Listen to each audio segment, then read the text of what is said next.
Okay, live take 2. We'll try this again. So hopefully, I saw that a bunch of people were watching our sort of efforts on the first one.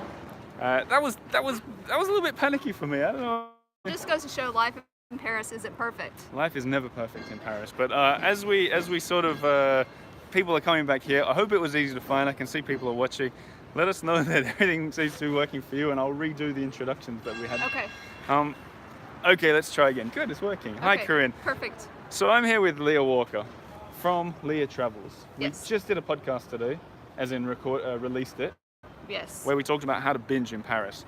Not binge eat, binge spend. Exactly. Well, you could easily binge eat as well.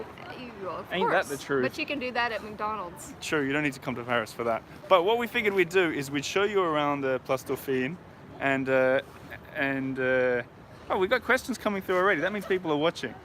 Jade say, I want to ask what it's like living in Paris. We'll hold that question and get back to it. Okay. Because first we want to show you where we're standing and then what we're planning to do over the next 30 or 40 minutes or something. So I'm going to turn this around and show you what we're looking at.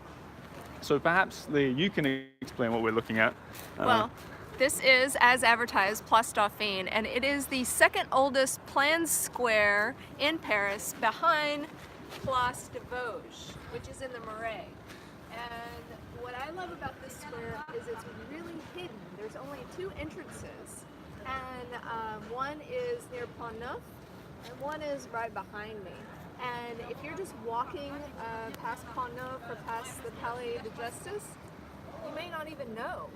It's like a little secret. It's exceptionally hidden, isn't it? Yeah. And what we figured that we'd do is we'd walk, and we can start now because it is a walk show after all, is that we'd walk around. I'll show you the plan. I'll show everybody the plan. We're going to walk past this gentleman, around these trees, and then basically the perimeter of the triangle. And then we're going to come back. This is where I saw a scene from Midnight in Paris was filmed. Yeah, Midnight in Paris, as well as if you watch the Marvelous Mrs. Maisel. Yeah, right. You mentioned that last time. Yeah, it was filmed here. The second season where the parents are at the market. It's here, and they also ate at this Pont. Okay, and we're going to get over that. Yeah, yeah. And then what we also want to do, because I know it's windy, but it's exceptionally windy, our plan is to go out to the Pont Neuf there and give you a quick look. It might be really windy. We're going to see how we go. And then we're going to go up. Which building is it, Leah? 25. 25, okay. 25, which is the real pretty one next to the left of the blue, the library. So right there. And people are saying it's a little difficult to hear you, so I'll put the microphone closer as we I'll walk. speak up, sorry. And then we're going to 25, and then we're going to go to the top and show you guys the view from the terrace up there of one of the perfect Paris rental apartments.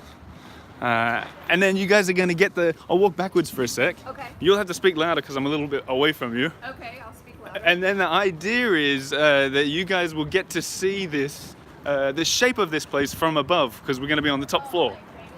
Yeah. So I got a question. Let's answer that question that I think Jade asked a few minutes ago. What it's like living in Paris. Perhaps you could start on that one, Leah. For me, it never gets old. You know, it's just like regular life anywhere. You have frustrations, but you are surrounded by beauty all the time. You're surrounded by history. You're surrounded by culture. So for me, even on a bad day in Paris is better than a good day anywhere else. A good day in Texas? Is that what you were going to say? Yeah, or anywhere. If you guys haven't listened to the podcast that I released today, it's Leah and I talking about how to, we're talking about Paris, spending in Paris, but we also spent a lot of time talking about, I listened to it as I was editing it, we spent a lot of time talking about Texas. Yeah. Spur, Texas. Well, okay, while we're here, let's look at, this is the Palace of Justice. And I'll stand you on my right so that you're near the mic. Okay. So this is the Palace of Justice, and you don't want to go there because that means you're in trouble. But it used to also be the location of the King's Palace. So what is Place Dauphine now, this triangle, was the King's vegetable and fruit garden. So he had his palace here, where I think this maybe dates to the Haussmann era. Right. And then these were his gardens, where Place Dauphine is now. So. It's a very beautiful building. Yeah, and they're actually moving this outside the city. So I'm not sure, you know, the new palace, the... Oh, right. I thought you meant they were moving the whole building outside the city. That would be an amazing effort. Services, the jail. And Right. services. Back to Jade's question Oh, okay. about living in Paris. When the light is like this, I mean, it's a shame because when we go back in the square, you won't see it. But when the light is like this, as you can see in the distance, all the buildings just look so spectacular, and it makes living in the city pretty easy. And right over, behind us Right. is the Seine, and in front of us is the Seine. So you have the left bank behind us, and then what is this over here? That's the right bank there. That's the the first. right bank? Yeah, that's the Okay. first time. I feel it's windy, so let's get back into the square. I see Corinne says she's got to go, but she asked the question for you. So hopefully, if she's still watching, I'll see if I can just scroll back and see it. She said, "Say hi." She's the one who tried to be your PA and told you that Tom Brady was hot. Does that mean something to you? Yeah, it does. So sorry, Corinne, that I got your question in as you're leaving, but there you go.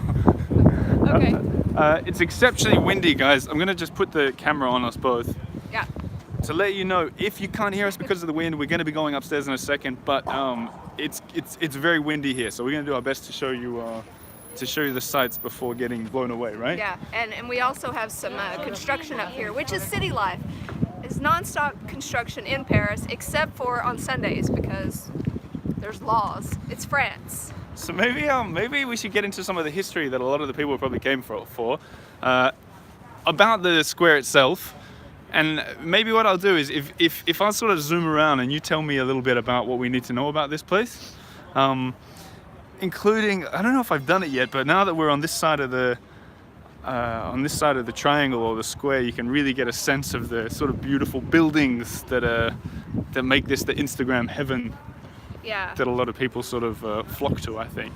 So this land was given by Henri IV. He donated it, and he created basically the first housing development in the world, because this is where the artisans, because he was the first Protestant king. He had to convert to Catholicism in order to become king, and he was fighting, and he said, finally, I want to make this the economic capital of Europe.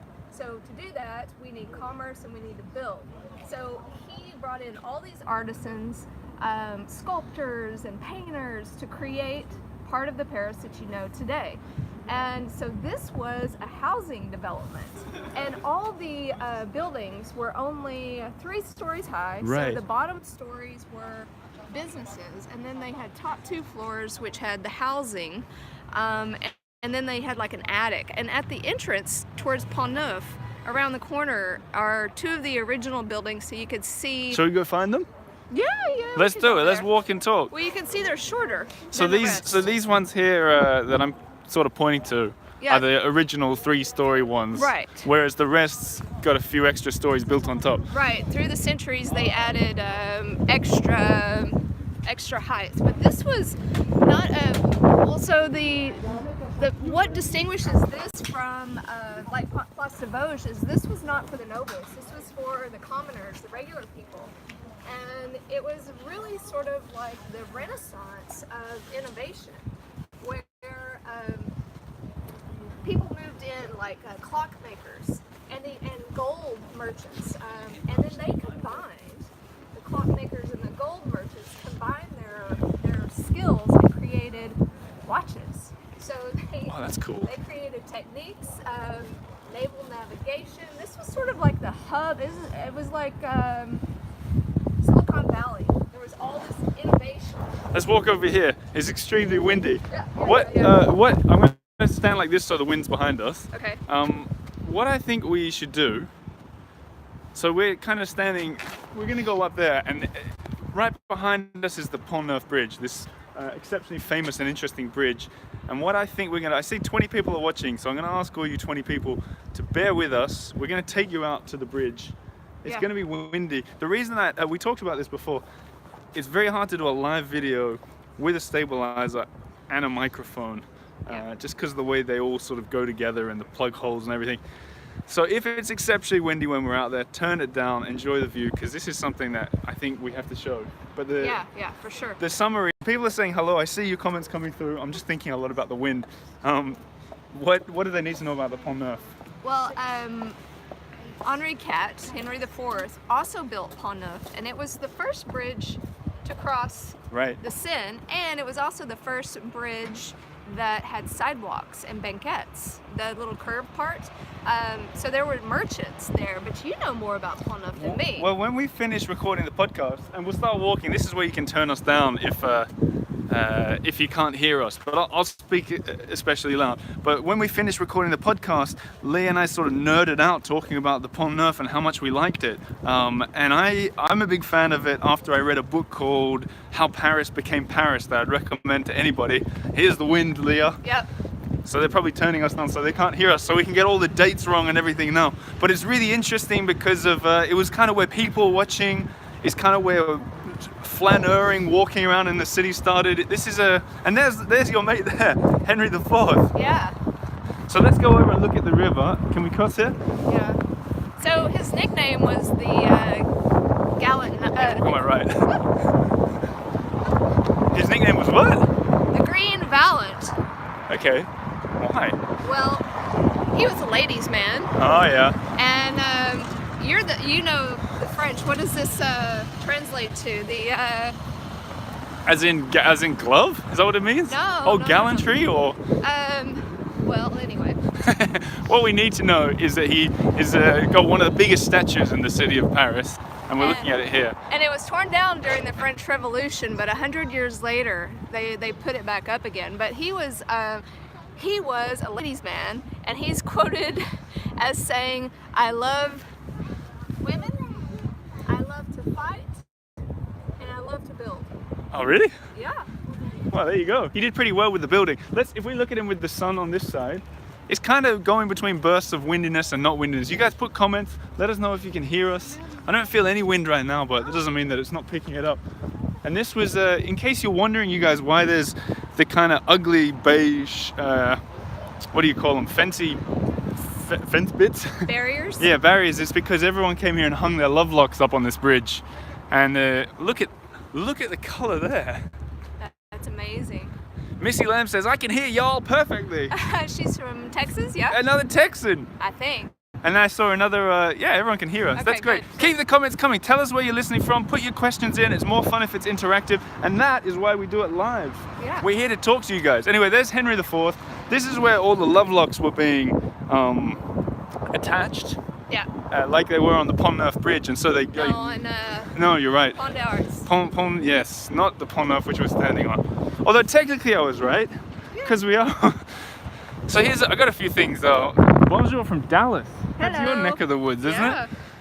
it? Yeah, and Missy Lamb's from Austin, Texas. Yep. Listening from Salem, Oregon. Another Texan in Melbourne. Everyone's watching. Yeah. This is fun. So this is the tip of Ile de la City. Keep pointing, I'll show where you're pointing. Yep. Right at the very tip. And you have the Louvre over the trees. And you have Pont d'Arts, which is the former Lovelock Bridge. And Ile de la City was where Paris was originated. This is like the cradle of Paris. This is it, where we're standing, basically, isn't it? Kilometer mark Right. on Notre Dame. So this is the birthplace of Paris. So, as I understand, 2,000 years ago, they basically came here, and this is where they were like, it's a nice place, right on the river, and they decided to start a city here, more or less. Yeah, pretty much, because everything was always around the river in those days. Because you needed water for life. And then they basically expanded north into the Marais. Look at us just giving a little history lesson. I got fun stuff for you guys. I'm also standing here watching all the comments coming through. People are watching all over the world right now. Good. Philippines, Australia, Chicago, ballet dancers just tuned in. Keep the comments coming, I love it. But I'm going to share a story from here that I thought was pretty cool. And then Cindy's asking a question that we can maybe answer straight away. Thanks for the book recommendations. What other books should one read to get more out of a visit to Paris? You got anything on that? I'd point him in the direction of the Earful Book Club where we're reading La Part by David Leibowitz. That's a good one. Yeah. It depends on what you're interested in. Are you interested in history? Are you interested in I know Cindy's in a family where art is a topic. That's not my cup of No, maybe she already knows the art one. Hang on, I was doing a story here. I interrupted my own self here. And for all you guys that are just tuning in, I'm with Leah Walker from Leah Travels, travel writer, Paris Perfect, a woman of many hats, and she's going to show us up onto the terrace of a building in a second. But I wanted to tell you, a few years ago when Paris flooded, were you here for that? Yeah. It's windy again, so I'm going to stand just down a little bit.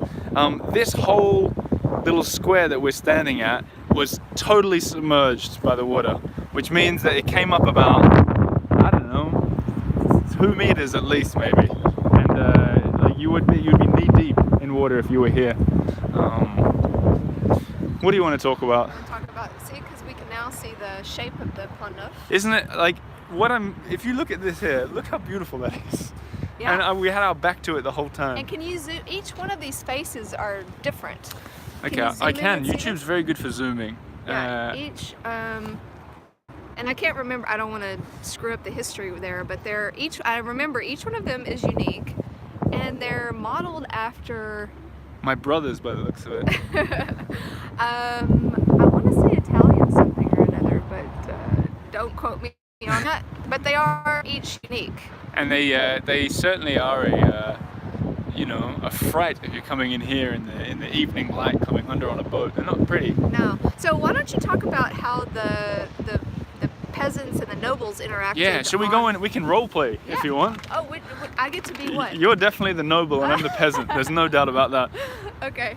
Missy Lamb says, what year did Lutetia become Paris? I don't know that answer. In fact, if you listen to the podcast, and I'll always walk on your left so that the microphone's between us. Okay. On the podcast that we just recorded, we talked about how neither of us are very good with the years and the numbers. What we both prefer is storytelling. Yeah. So I would wager that you don't know when Lutetia became Paris. No. Neither do I. I'm going to guess 1800 years ago. No, I don't know, Missy Lamb, but this is what we're going to talk about. Firstly, look at this, which is stunning lamppost. Whoa. And stunned Parisians walking past. So Missy's going to ask Google. That's good, and then you can get back and teach us all. And tell us. Yeah, write it in a comment. But so this, what we were just discussing, is like this little balcony, as Leah mentioned before, and we'll walk in to get away from the traffic.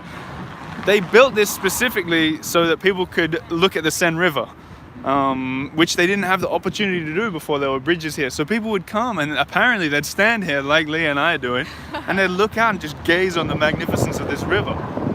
But the really, oh yeah, you should take pictures as we go. Yeah, I'm going to. Yeah. What was really cool, it was like the first time that nobles and peasants like me and nobles like Leah were mixing around with each other.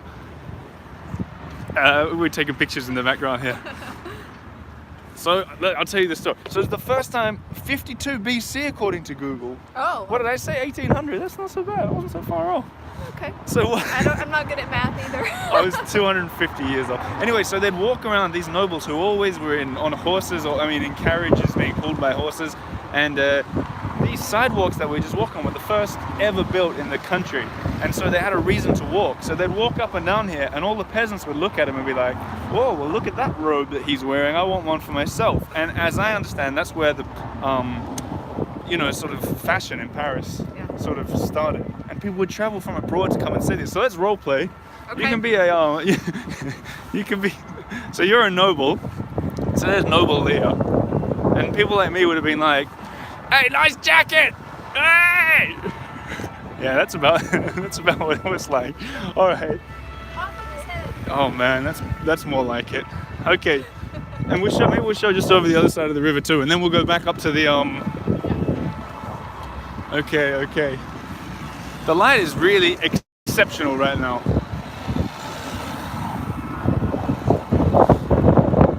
So for those of you just tuning in, 30 people watching there.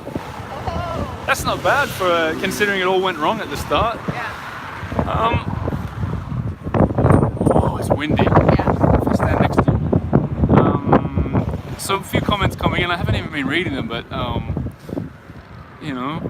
people. Lucy wants to know how long you've lived in Paris. 4 years next month. Hey, me too. I'm about the same as you. Ah, Yeah. We should have a party. We should, absolutely. And then people asking, oh, there's lots of comments. Keep them coming with specific questions and then they'll catch my eye. Anyway, what were we going to say? I forgot. This is the other side of the river. Oh, and this is also where Jason Bourne, have you seen the Jason Bourne movie? Yeah. There's a scene here where he goes, he's standing, I think up on that building up there, and you're the bad guy from the CIA or whatever, and Jason Bourne goes, come alone, and then the guy comes and stands just like you are, and all down the bridge are people with earpieces in, right? And then Bourne rings him up and goes, I told you to come alone, and then disappears, and he was standing up on that building watching it all. You remember that? I trust you. Is that, what is that building up there? Is that the That's Saint-Jacques. Ah, okay, there's Saint-Jacques. We'll do a little zoom. Where's Lake Tahoe? Oh, I don't know. Is that New Zealand? There's Saint-Jacques there, and in the distance is the Louvre, right? Yep. Grand Palais. Right down there. La Défense. This is Institut de France, the dome here, the Money Museum. Hey, you know your stuff. Well, this was my neighborhood. Where did you live? I lived in Saint-Germain-des-Prés on Rue Jacob Oh, that's nice. before I moved to the 7th. So this was my hood. You're in your element here. Yeah. So if anyone's wondering how to spell Pont Neuf, if you want to visit, there's the answer. Here's a question, I think. Cindy Owen's watching from, oh, it's in California. Lake Tahoe is in California. Oh. And Off the Hook says, I'm a New Yorker since birth. I want to move to Paris. Will they be able to get past my Brooklyn accent? What do you think of that? So we talked about it on the podcast. I encourage you guys to listen to it. But tell us a little bit about where you're from in Texas again. Dallas, Houston, and Austin, basically. Sort of, The big cities. Yeah. But I'm from a tiny town called Spur. Spur. I love it. I've come a long ways. You have, right? Spur, Texas. Hey, we just walked past where we're going, did we not? Yeah, it's right here, but I wanted to mention one thing. Maybe. Mention as much as you want, because this is live and we can do anything we want. Well, right here is where the last Templar knight was burned at the stake. Oh, wow. That's pretty dramatic. Yes. What do you and- mean, out in public like this? Yes, because this was the palace, and this is where people were executed. Right. So, what's interesting is he and his partners were convicted of heresy. These were trumped up charges by the king. And the reason why is because they wanted the money. The king wanted the Templar Knights' money. Mm. And it was, what was it? St. Louis was the one that brought the crown of thorns to Saint-Chapelle. Right. And so they came also on Ile de la Cité, probably walked right through here.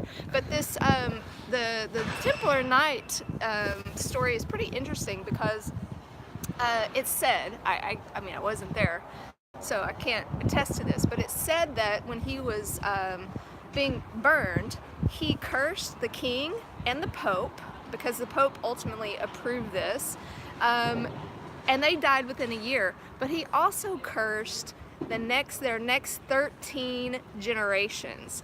And guess who the 13th generation of the king was? Leah Walker?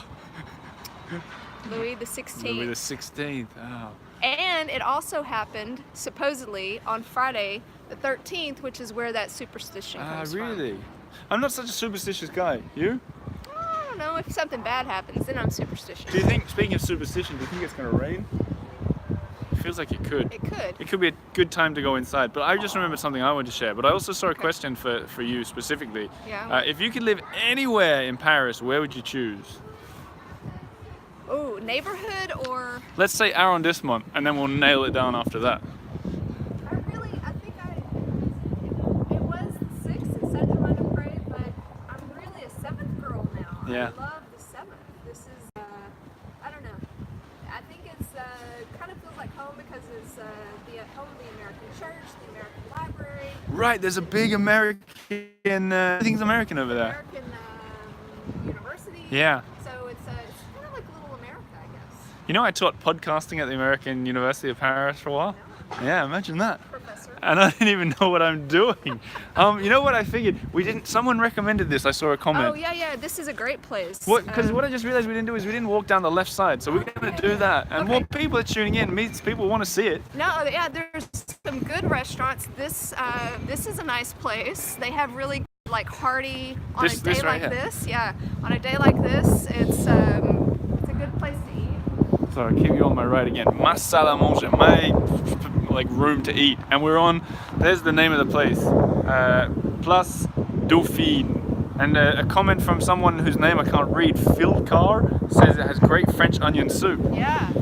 It looks like it. So on a beautiful day, this whole area will be covered in chairs because the light, the quietness, it's a beautiful place to sit on the terrace. And also in the spring, summer, fall, you have petanque games.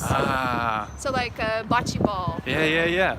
So they're playing out here, people of all ages, and having picnics, and it's just a really, except for this construction noise. Yeah, well, I'm not going to show that anymore. It's really a quiet place to be. You know, I saw three cool things as you were just talking then. Firstly, Henry IV, I don't know if the zoom's going to work, has a bird on his head. Always. That's like, always has a bird on his head. So people are saying that you're hard to hear when I walk away from you, so I'm going to keep you basically on my arm here. And the other thing that I learned, and maybe you can tell me if I'm wrong or right here, is that 10 years ago, these trees were big old chestnut trees. And I don't know if you heard this, I was sort of reading it before I met you. Have you heard about this? They were big, looming, beautiful chestnut trees, and they got infected with some kind of botanical disease, and they had to remove them all. And so these trees, which are a different type of which I don't know, replaced them all, and they're only just sort of getting big enough to give us shade. Pretty beautiful. And these trees during the spring have pink blooms. Oh really? What, cherry blossoms maybe? I mean, I guess so. I'm not a botanist. No, me neither. I mean, I think. By the way, this is a nice restaurant as well. This one right here. Hang on, people are talking about Sex and the City in the comments. You look away for 2 seconds and this is what... Hang on, let me see. What's going on about that? Let's try and figure it out. There they are, okay. Oh, lots of comments. Is this where the final scene in Me Before You was filmed? Oh. Have you seen that? I've not seen the film. No, I haven't seen it. But Claudine, a relative of Ernest Hemingway, believe it or not. Oh, tell her, hi, how are you? Oh, do you know her? Yeah, I know her. Hello, Claudine, says Leah, and I say hi as well. And then Claudine added that Sex and the City was also filmed here, as was Midnight in Paris. Yeah. Okay, shall we turn around? I just got quite distracted. Yeah. Back to where we were heading, right through the middle and towards the building to show you guys what this looks like from above. Also, you know what you were saying about at the start of the video, for you guys who missed it, do you know what happened to me once? I was sitting on a bench, one of these benches here, and someone came up to me and someone comes up to me and they go, "Can you get off the bench? We want to do some wedding photography here." And I was like, "Oh, I'm just sitting on the bench." I did, I got up, but you know. Yeah, this is a very common place for photo shoots. Right. I mean, why not? I'm not surprised. When we started, when the light was really beautiful, there was some Instagrammers behind us. Yeah, exactly. Bloody Instagrammers everywhere. But what you were saying before about the 3 floors, you can see it pretty clearly if you look. So for you guys who missed the start, Leah was explaining that everything was 3 stories tall. And over the centuries, it said in the book that we're going to walk past in a second, this would have been the top where my hand is. So you can see there's a very clear distinction between floors number 3 and 4, or 2 and 3, depending on where in the world you are. And even the building we're going into is pretty apparent that they added some extra floors over the centuries. Yeah, over the centuries. They were, and the bottom floor was always 2 different merchants, and usually the merchants lived inside the building because that's how Henry IV, how they designed it. So. And we're going to go into 25 Place Dauphine. Okay, so there's a pretty good story here, and I think the idea is we tested this before we pressed live, and when we got in the elevator, the internet cut off. So I think we're going to take the stairs, and if we do indeed take the stairs, you're going to have to forgive us for not talking while walking up 5 floors of stairs. And you guys, I see there's 35 people watching, the onus is on you to put questions, to talk, to get the conversation going, because we'll be out of breath, I think. So we're coming in. This is where the internet is. I think it's recording. Yes, we're back. Buffering. Okay. Maria says we lost you all buffering, but we're in. A bunch of people watching. Let's go. Lead me. Continue on the journey. Okay. Well, while we're down here, and Paris Perfect bought the building. It was the Andre Cat for. So we're in one of the bedrooms, right? So yeah, this is, and there's a beautiful bath and a powder room, and we're gonna go up. Let's go up, up, up. And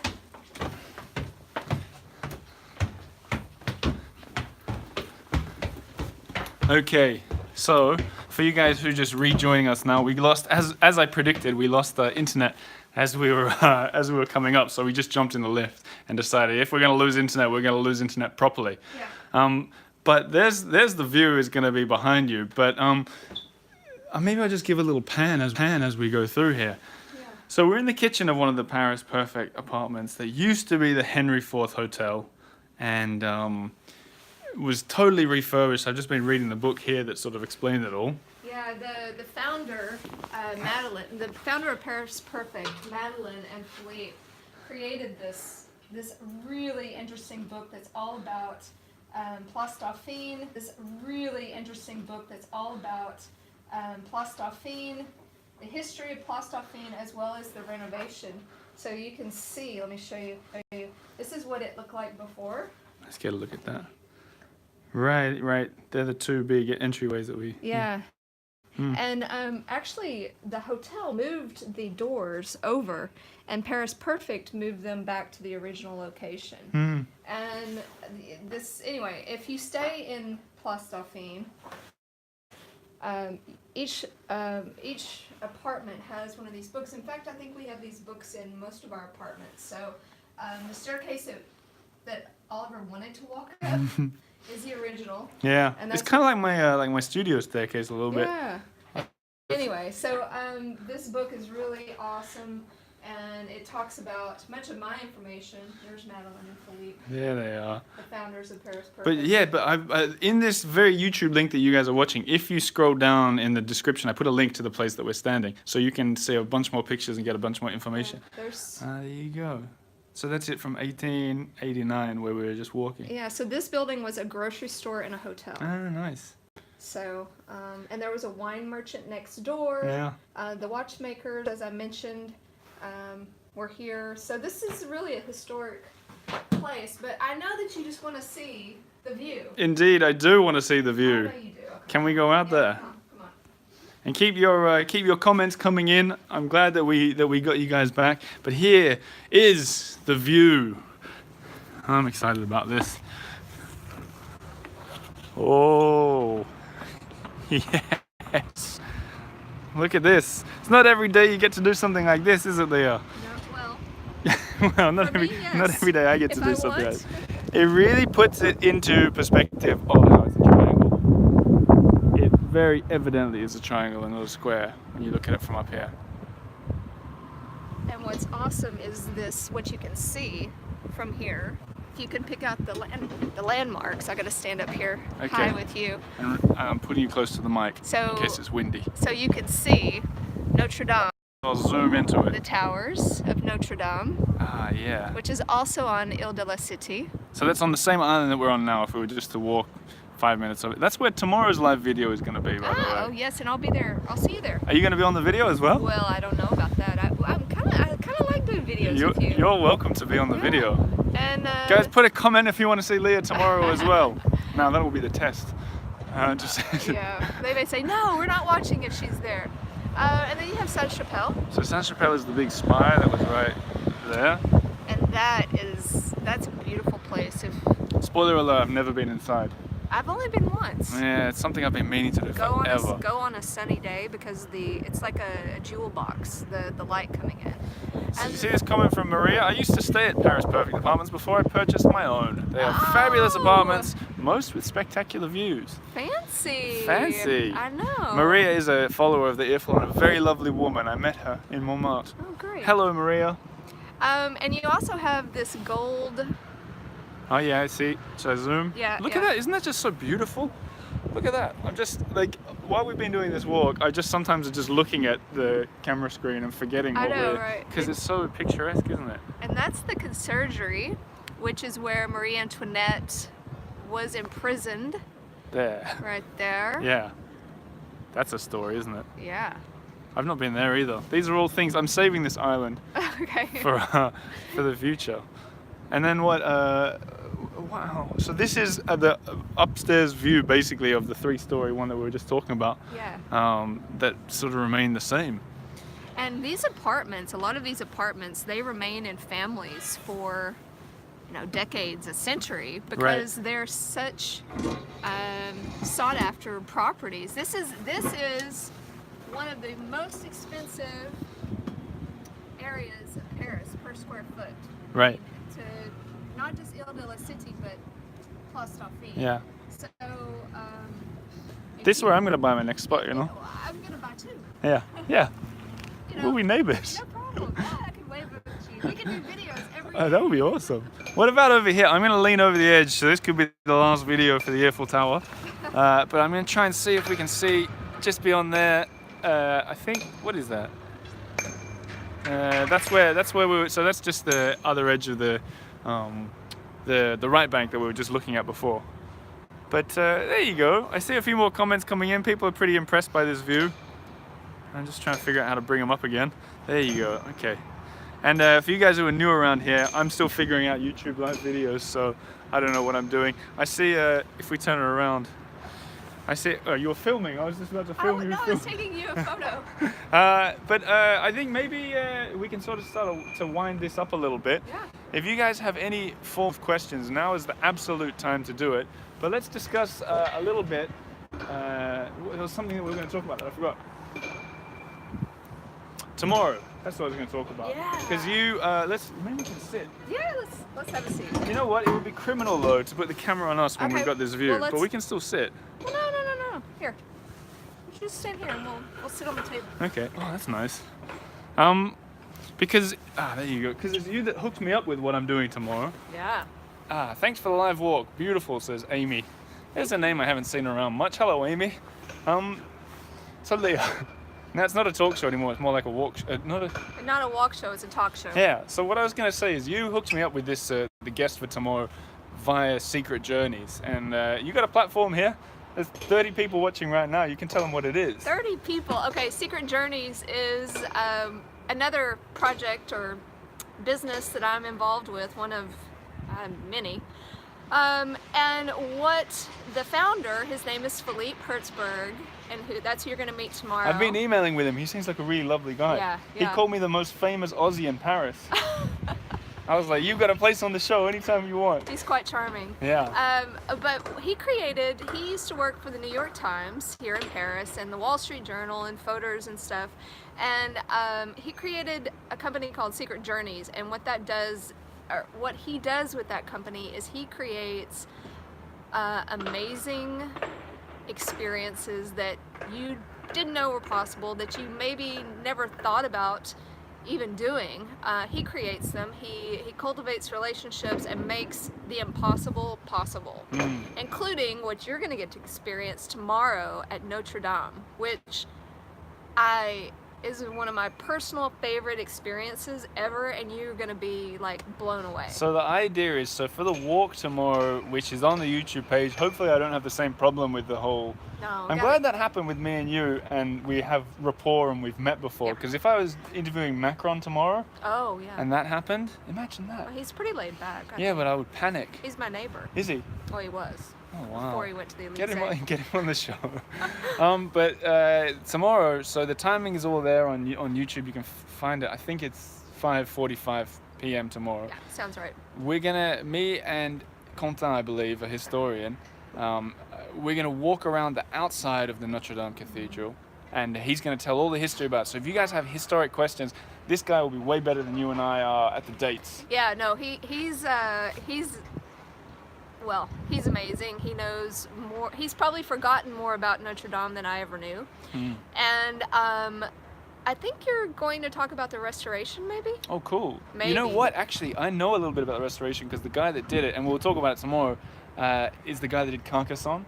And I'm obsessed with Carcassonne. Oh. He rebuilt Carcassonne. His name's Viollet-le-Duc. Yeah, exactly. So I'm going to be ready for Content tomorrow. But the idea is we're going to walk around the Notre Dame, the building just over there that you can see, a whole loop of it over 30 minutes or 40 minutes. And then afterwards I'm going to go on one of the secret journeys. Yeah, the secret journey is... They won't let me film it because it's secret, No, you see. you can't film it because then, that ruins the secret. Right. But I will give you a brief... Actually, you could read about it on my blog if you want. But which is linked below, leahtravels.com. It's down there. Yeah. So what if you embark on this secret journey, after the church closes, you go in through a side entrance with the historian and Philippe. Philippe's always there on Tuesdays only, and you get about 45 minutes alone in the church.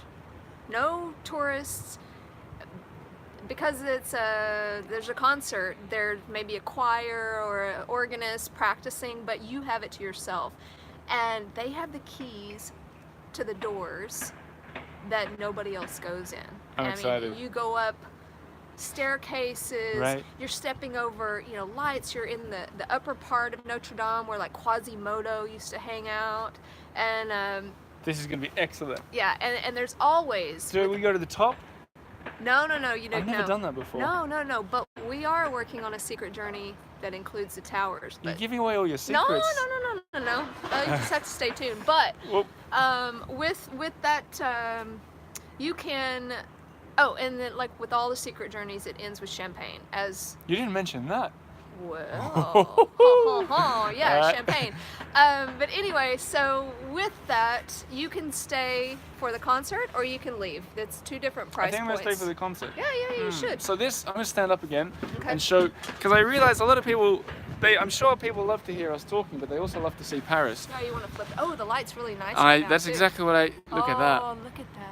Why am I looking at it through your screen? I don't know. It's the screen. I'm going to switch sides just because I'm aware that the microphone's on the wrong side. If you jump over, I don't want people to miss what you're saying. I'm gonna die. The last walk show of the Earful Tower. But yeah, what were we saying? The secret journey thing. You guys can check that. I think there's a link to it below the video for tomorrow that I hope you're all ready to watch with me. I won't be doing the secret video live. It will be a walk out the front with the information. But what I'll do is I'll take a bunch of pictures and put it on Instagram, the Instagram stories, which I quite enjoy doing, and which Leah does as well. What is your Instagram page, Leah? Leah Travels. Leah. That's it. Simple. leahtravels.com. Yep. And then that's also linked below, and so is the apartment that I just mentioned that we just stopped in, which is right there, and you can see all the lovely pictures of it and the restoration and the history. But I think our time has come to wind up this lovely video with sort of one last pan of Place Dauphine, I think. And imagine when those trees begin to flower. When's that? Well, it depends on the weather. Yeah. But we have maybe spring early this year, so March. The temperature's going to really start flying in the next couple of days. March or April, and this is like a sea of pink, and then it goes to a sea of green, and then it goes to a sea of brown, and then you can really just sit here and watch all 4 seasons from this terrace. And that. Because this is actually the bigger terrace, but somebody's staying there right now. This is the only apartment we have available. And before we press record, you were trying to jump over there, remember? Yes, But what we're going to do is I'm going to try and talk Leah into allowing me to come back and do another video when the flowers are, if you'll allow me. Yes. But in the meantime, I'm going to say thank you for being on the show, Leah. Thank you. Did you enjoy it? I had fun. Just- But I always love to talk about Paris. So. Yeah. And what better place to do it than the Place Dauphine? One last pan, and then I'm going to say goodbye. Thanks for all your comments, guys. Apologies for that first little hiccup that we had, and I'll try and resolve that by tomorrow. But yeah, you've been watching the Earful Tower. Go and subscribe to it on wherever you get your podcast, and make sure you hit, hang on, make sure you hit that subscribe button on YouTube, because this is all on YouTube. Any last words? Not that we're going to jump off the edge or anything like that, but just any last words about, you know, what the future holds? Well, our future holds tomorrow at Notre Dame. And that is a very good way to end. So we'll see you guys tomorrow, and thanks for watching, and thanks for all your comments. And thanks, Lynn, for calling it fab. It was fab. Bye, guys. Bye. Now I stop the live stream.